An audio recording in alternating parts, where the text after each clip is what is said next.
think about this. If you replace Christian with 70 LGBTQ beheaded Exactly. in LGBTQ center, world news. Oh, yeah. Yeah. 70 Jews, 70 Muslims beheaded in their mosque or in their synagogue, world news. Yeah, definitely. But 70 Christians, crickets.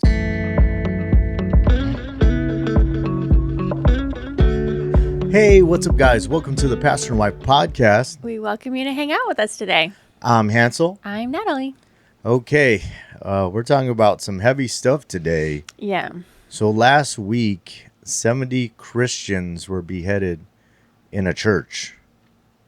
Yeah, and when you told me that today, I had no idea. Yeah. I mean, I hadn't heard about it at all.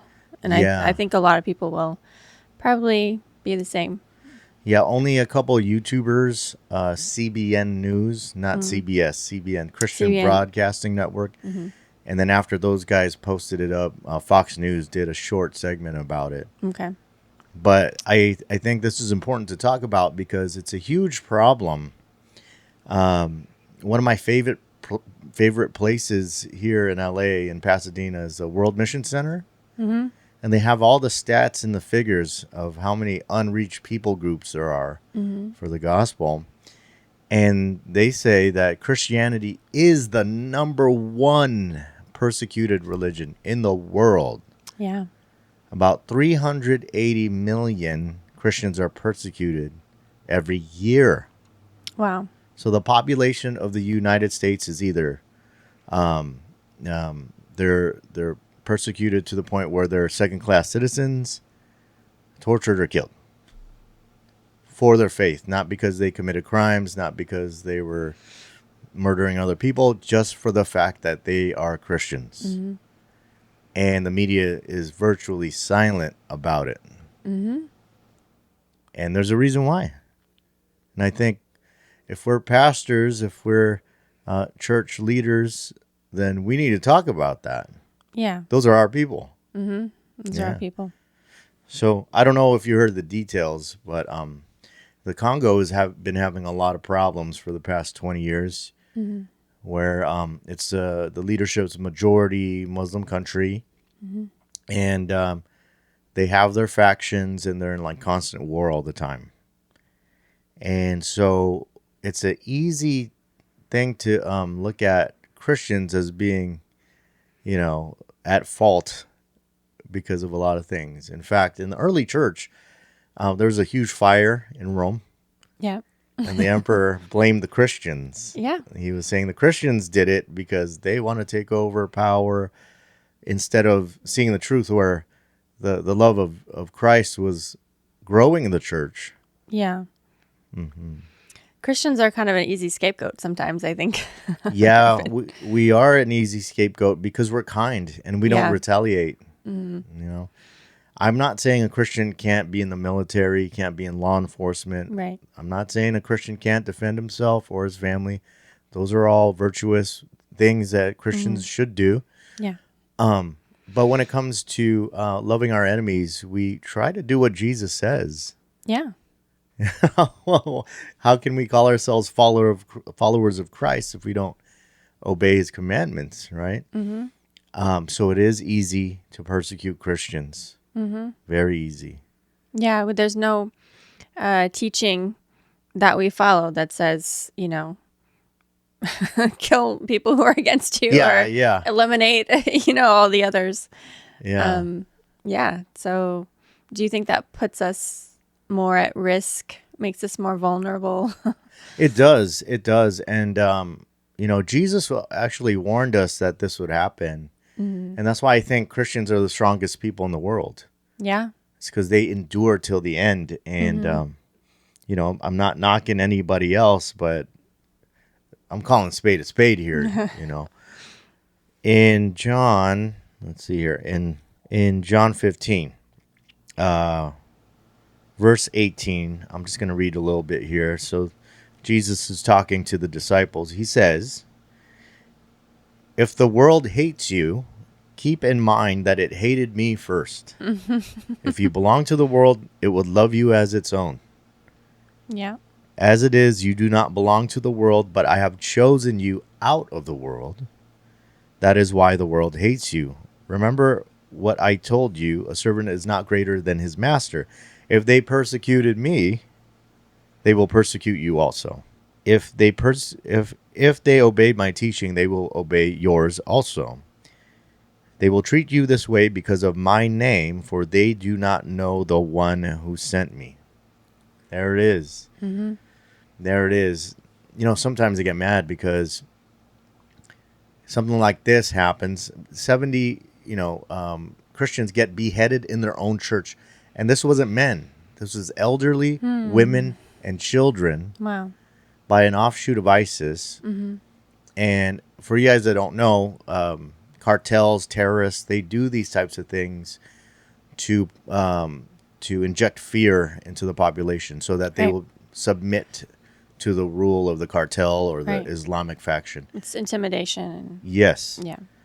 It's been like that throughout the whole entire history of the world. They mutilate bodies and show them. Yeah. So you would submit, right?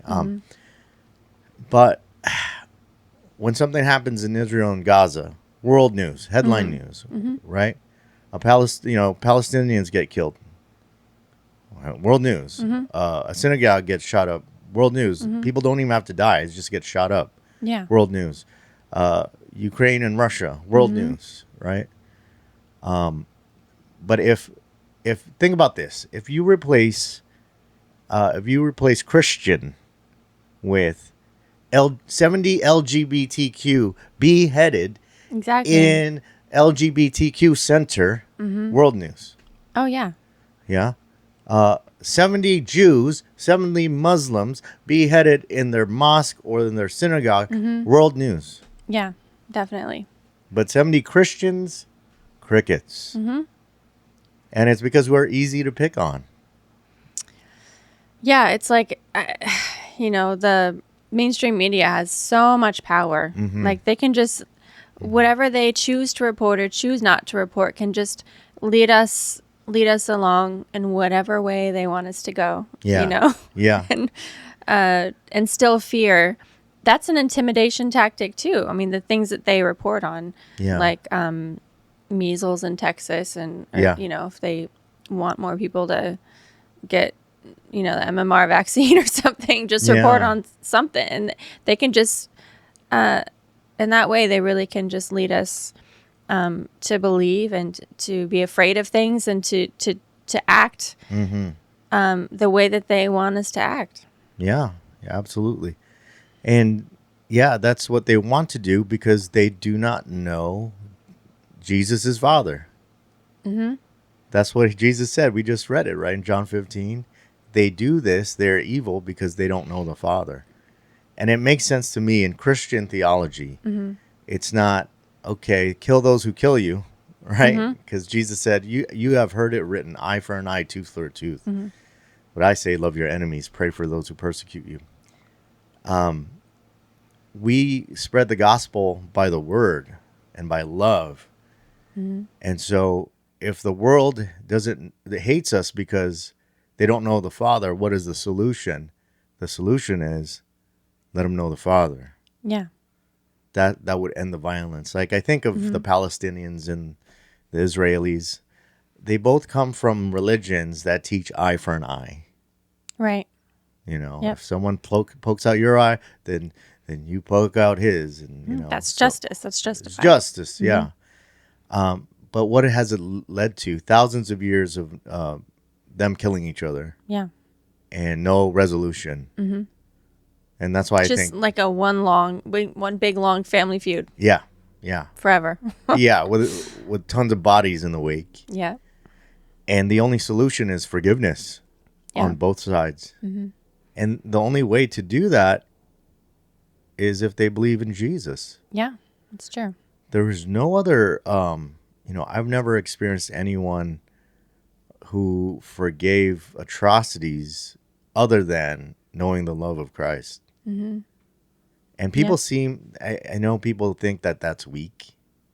right? Like, yeah, a lot of people view it that way.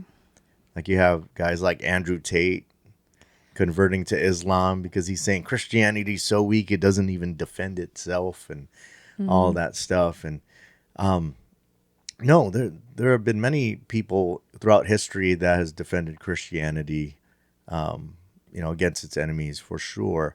But that's not our first, line of defense. Our first line of defense isn't physicality. It's the word. It's negotiation. It's reasoning, and that's how the West was built. Yeah. If Christianity wasn't on the scene, there would be no Western civilization. We would not have laws. We would not have pardons and mercy and all those things that we enjoy. We wouldn't have protections or civil rights or anything. We wouldn't have true liberty because liberty comes through Jesus. Where the Spirit of the Lord is, there's liberty. It's what it's based on. And that liberty comes because we understand it doesn't matter if you're a Christian, a Muslim, a Jew, an atheist, a Buddhist.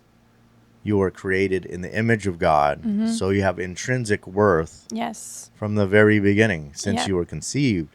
So we cannot harm you unless justified, right? And that word justified meaning, through the laws of the land.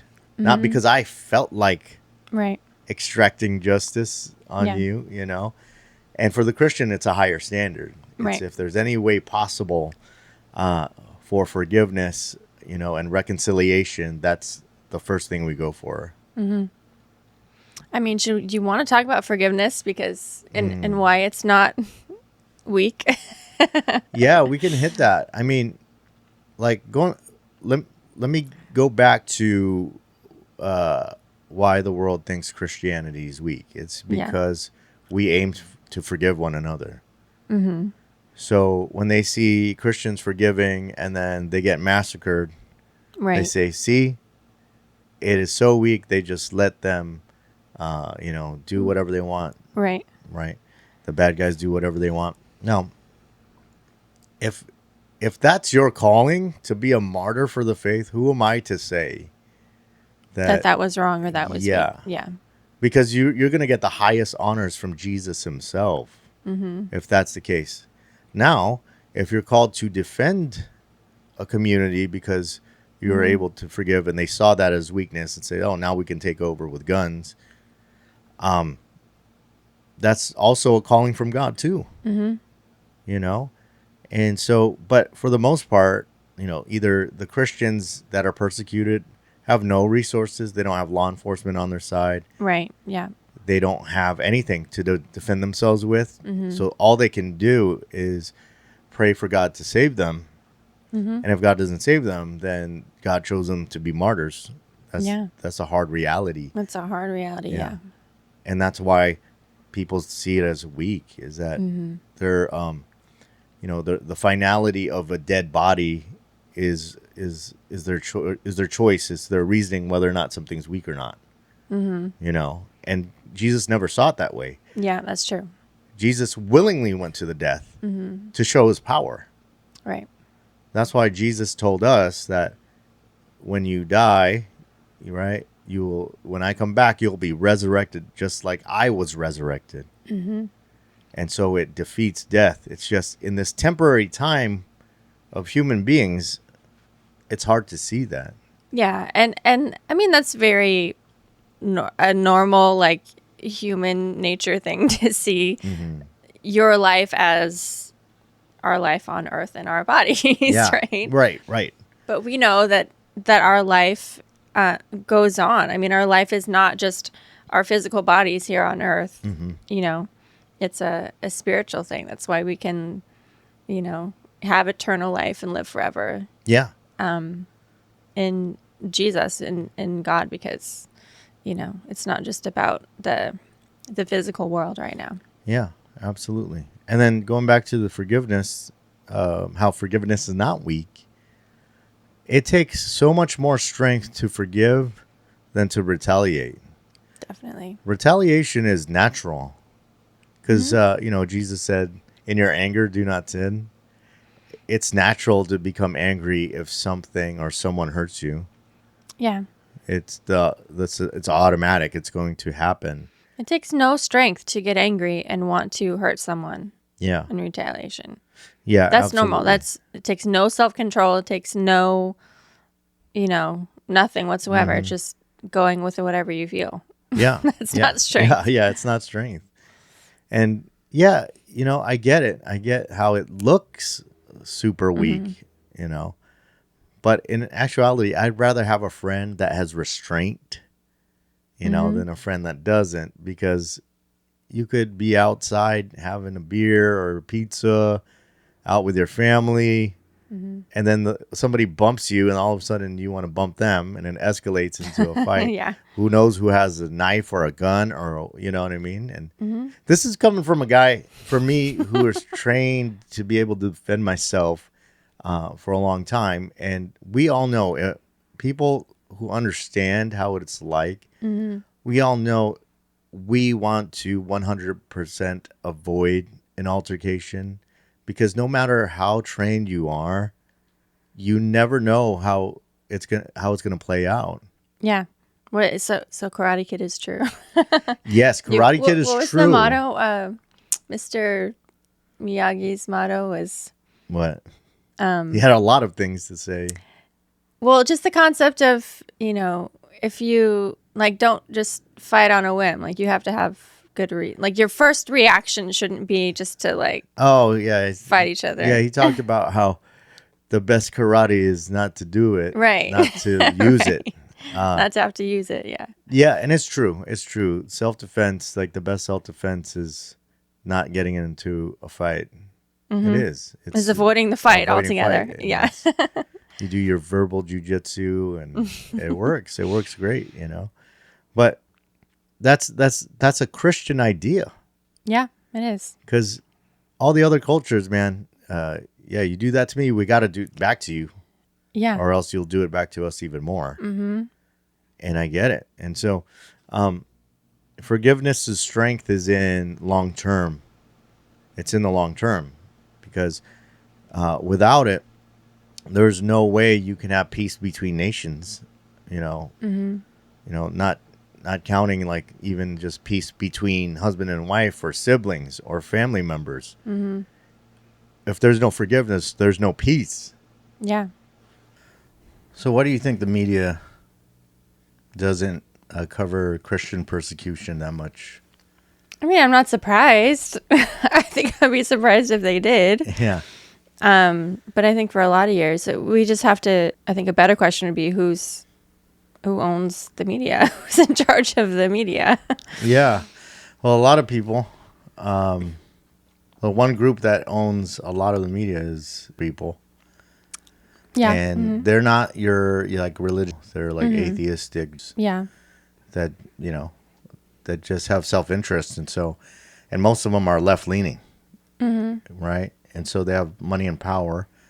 And so, and then the U.S. government, prior to Donald Trump, was purely left-leaning. I mean, look at what happened with the U.S. stuff like that. Mm-hmm. USAID, every left-leaning thing was funded, and none of the more conservative Christian-leaning things.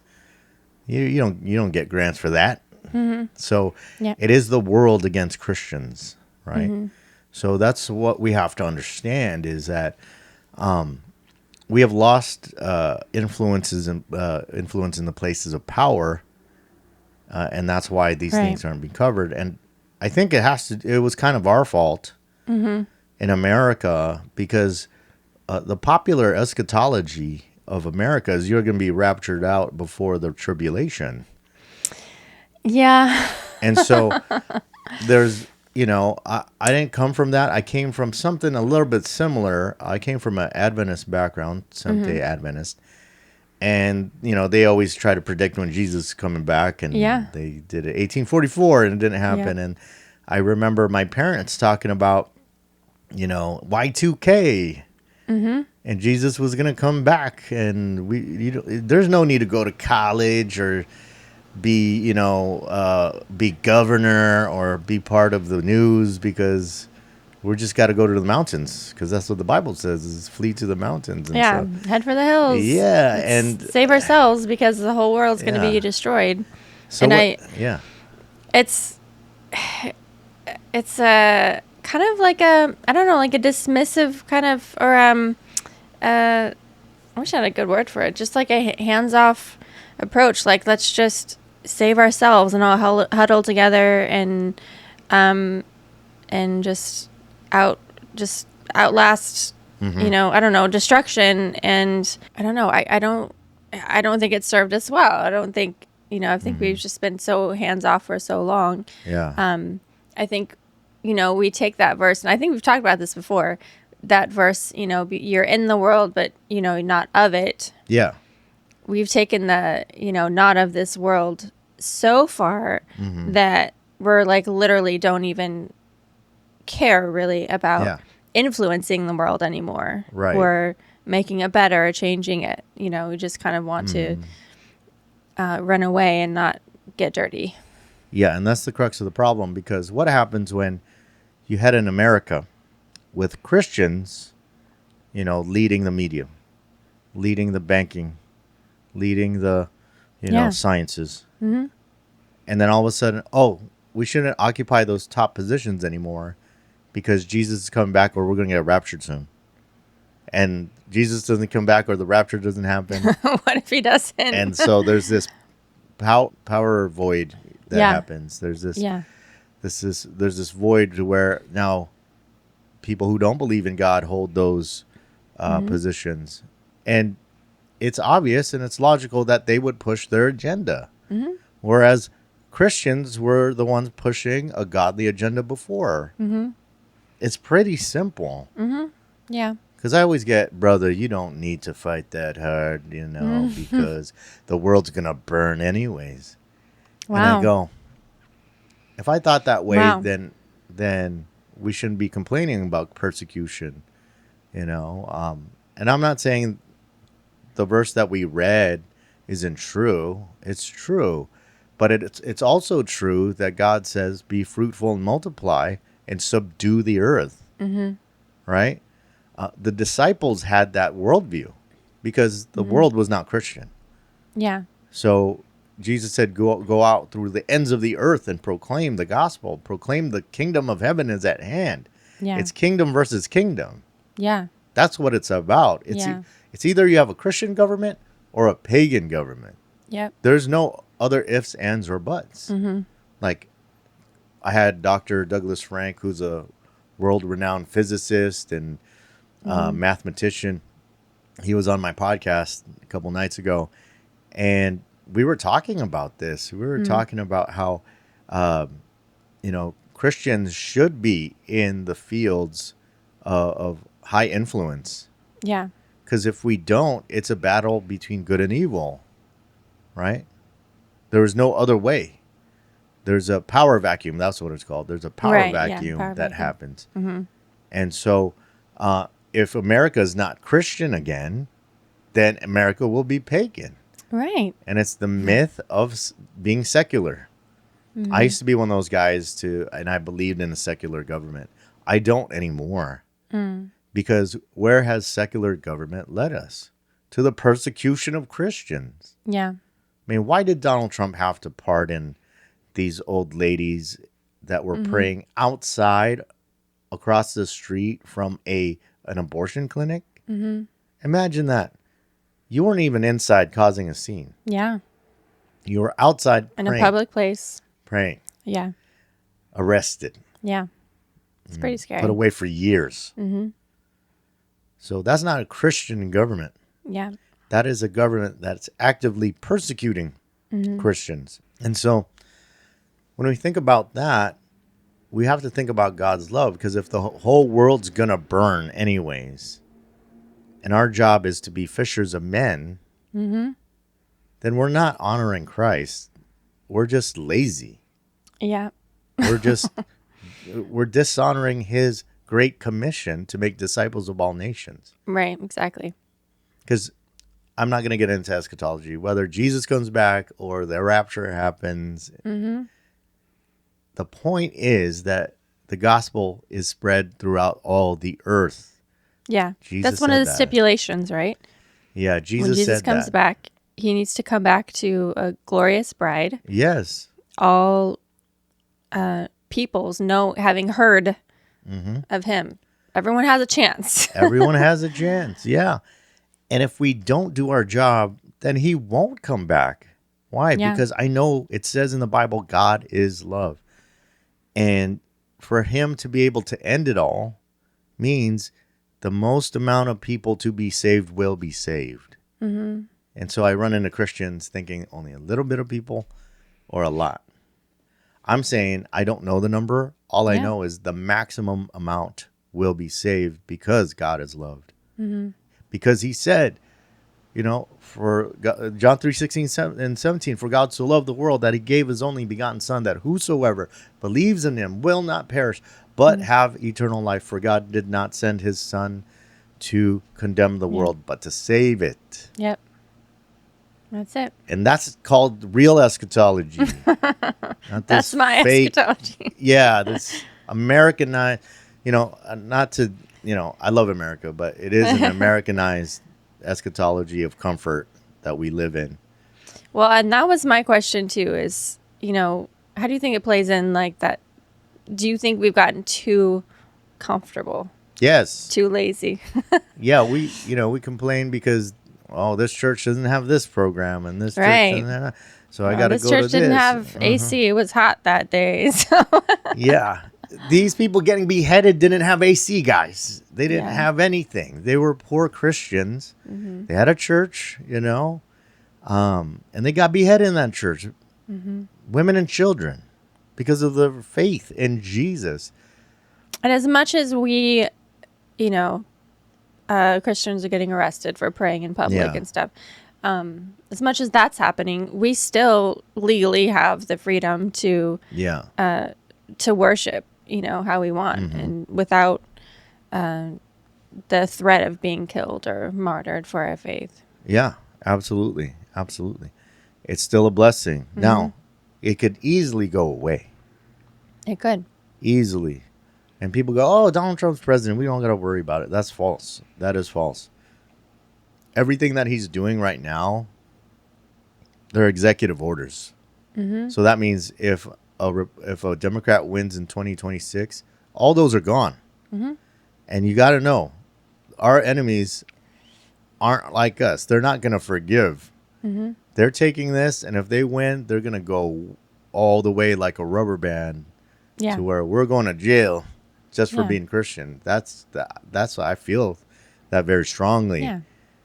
And so I don't think we should ever be so comfortable that we just rely on government leaders to give us our freedom or protect our freedom, No, absolutely not. We are the government. Yeah. We the people. Our Constitution says the people are the government, and we send representatives. The representatives aren't the government. We are. But yes, we've gotten so lazy, and we've given them too much power, and we don't even know what our, the people that's representing us. We don't even know them. We don't know their policies. We don't know any of this. And people look really good, and then you find out, well, they're bad. You never know. Yeah. It's like, we've just given up, I think. Yeah. And that's why the news doesn't report on the persecution of Christians. Because maybe that would put a little fire in our bones. Maybe. And that's why I wanted to talk about it today, is because I want to put fire in people's bones. Put a little heat in their butts so they get off their seats, And don't get me wrong. Yes, fill the pews Sunday morning. Because you need that. You need to fill up in the Holy Ghost, worship, prayer, the word, fellowship. You need all of it, of it. But the rest of the week, I think, is where we get lazy. We get lazy sharing the gospel. We get lazy pouring our hearts out. We get lazy trying to fill in those positions that Christians should be in. Why? Because they call us names. Oh, you're a Christian nationalist. Ugh. Yeah. I'm like, yeah, I'm a nationalist. I love the country I live in, and I'm a Christian. I'm not Nazi. That's what they say. That's the, the connotation of Christian nationalists is fascist dictator. No, Christianity is the vehicle for freedom. Yeah. Because, you think about it. The only reason why the LGBTQ exists is because of Christians' compassion and mercy to allow people to live what they choose. Now, do we think it's wrong? Do we think it's sin? Yes. Right? If what they're doing is quite the opposite. They think we as Christians living our lifestyle is sin because we don't accept their lifestyle as good. So they're willing to crush you. Yeah, they're willing to want to control us and tell us what to do. Yeah. To protect them. To protect them. Yeah, because they believe an eye for an eye. Yeah. Yeah. Right? It's one of the most hateful things I've experienced is, be a Christian at an LGBTQ parade and just say the truth. Read 1 Corinthians 6. See what happens to you. You're going to get assaulted. But God told us to love these people. Despite their behavior, we need to share the gospel, the love of God with them. And we've seen many people come to Christ and not live a gay lifestyle no more. Yeah. Yeah, it's so true. So, and the media is a lot of homosexuals are in the media as well. So they're not gonna defend Christianity. So that's another thing. But it's our fault because we didn't occupy those places of influence. That's part of the reason why we started this podcast is because we wanted to get the word out there that Christians aren't stupid, that we're smart too, that we actually love people, even though we disagree with them. And that God actually cares about every single person on the earth. Yeah. And that's the thing. So I want Christians to know that they need to speak up. When Christians get killed, speak up. Yeah. The world needs to know. These are our brothers and sisters. And I think, there's danger of just getting so overwhelmed with all the stuff that's going on in the world. But let's remember that they're our brothers and sisters, and we can care about them and pray for them. And talk about what's happening to our family. Yeah, absolutely. And it's not just in the Congo, India. There are radical Hindus that are beating Christians to death. In China, of course, the communist government sees Christianity as a threat to their government. So they're rounding up their pastors and persecuting them. I've been there. I've been with the underground church, and it feels like Bible times, meeting in secret and doing all these things and smuggling Bibles. It's we need to do that in America. We need to smuggle Bibles into these high schools and stuff. And I'm down to tear down the altars of these pornographic books that are in the libraries. I want to do it without getting arrested, but I want to find a way. But that's what we have to do as Christians. It's because thy kingdom come, thy will be done on earth as it is in heaven. And that's not some far off time. If Jesus said the kingdom of heaven is at hand. Yeah. Heal the sick, raise the dead, cast out demons, cleanse the leper, freely give as you freely received. That's pretty clear to me that society should be a better place. Like Jesus said, go and heal what hurts, and restore what's broken. That's what it is. Yeah. We're not doing that if we're running away. Let's run to the hills. Let's live in the desert in our own Christian communities while Los Angeles burns to the ground. I don't think that's a loving thing.